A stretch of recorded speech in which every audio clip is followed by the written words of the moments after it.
रुख करेंगे खबर का, जहां बड़ी खबर आपको बता दें कि गोरखपुर दौरे पर है सीएम योगी। एमएमएम यूटी के प्रशासनिक भवन का लोकार्पण करते हुए नजर आ रहे हैं। 12 करोड़ की लागत से ये तैयार होगा और आपको बता दें कि क्या कुछ कह रहे हैं, सुनवाते हैं आपको।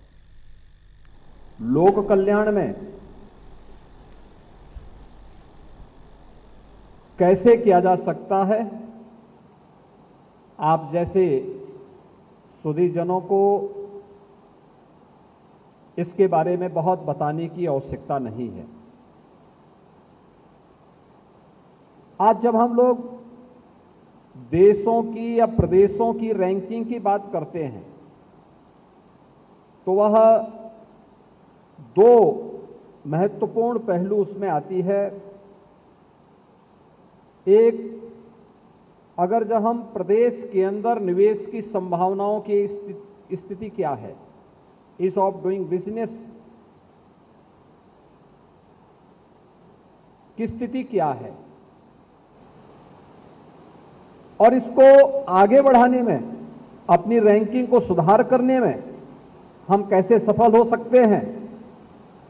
टेक्नोलॉजी और सरकार के द्वारा समय पर उठाए गए कदम, प्रशासनिक तंत्र के द्वारा उसके क्रियान्वयन में की गई तत्परता अपने आप ही रैंकिंग को सुधारता है। इसका एक उदाहरण है, 2017 के पहले उत्तर प्रदेश की ईज ऑफ डूइंग बिजनेस की रैंकिंग अत्यंत खराब थी। लगभग 14वें नंबर पर उत्तर प्रदेश था।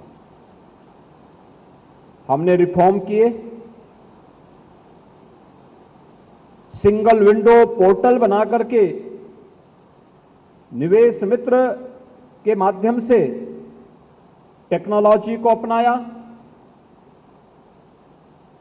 और प्रशासनिक तंत्र को इस बात के लिए बाध्य किया कि वह टेक्नोलॉजी का बेहतर उपयोग करते हुए किए गए रिफॉर्म को समयबद्ध तरीके से जमीनी धरातल पर उतारें। परिणाम है, उत्तर प्रदेश की ईज ऑफ डूइंग बिजनेस की रैंकिंग में सुधार हुआ। 14 से नंबर 2 पर उत्तर प्रदेश आ गया।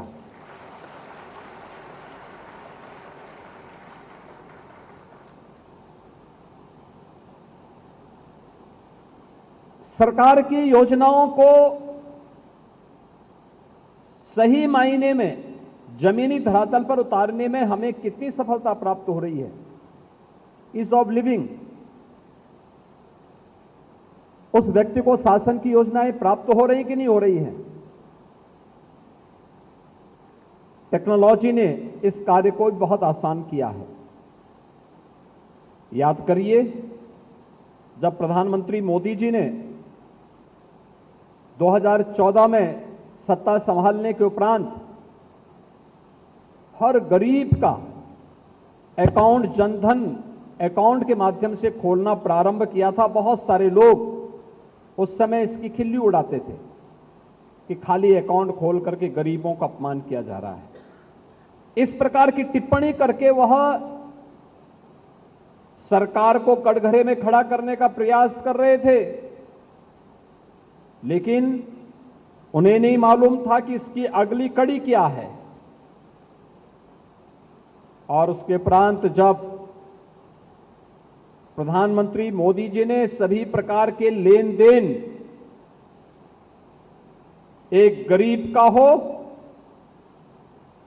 एक सामान्य नागरिक का हो, एक कर्मचारी का हो या एक व्यापारी का, डीबीटी के माध्यम से इस कार्यक्रम को आगे बढ़ाया, तो आज परिणाम हम सबके सामने है। डिजिटल पेमेंट ने एक नई क्रांति ला करके प्रत्येक नागरिक के जीवन में भी एक क्रांतिकारी परिवर्तन लाने में और उसको भ्रष्टाचार मुक्त व्यवस्था देने में एक बड़ी भूमिका का निर्वहन किया है। टेक्नोलॉजी,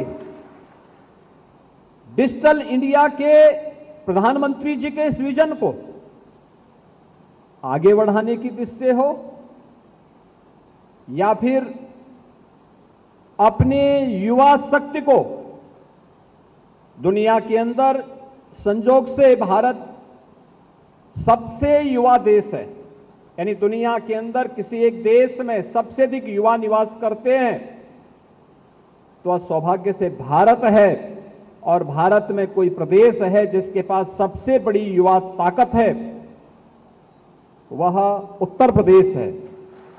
उत्तर प्रदेश की 56% आबादी कामकाजी आबादी है और डिजिटल इंडिया का लाभ यह आबादी सर्वाधिक ले सकती है। डिजिटल इंडिया के इस क्रांतिकारी अभियान के साथ पीएम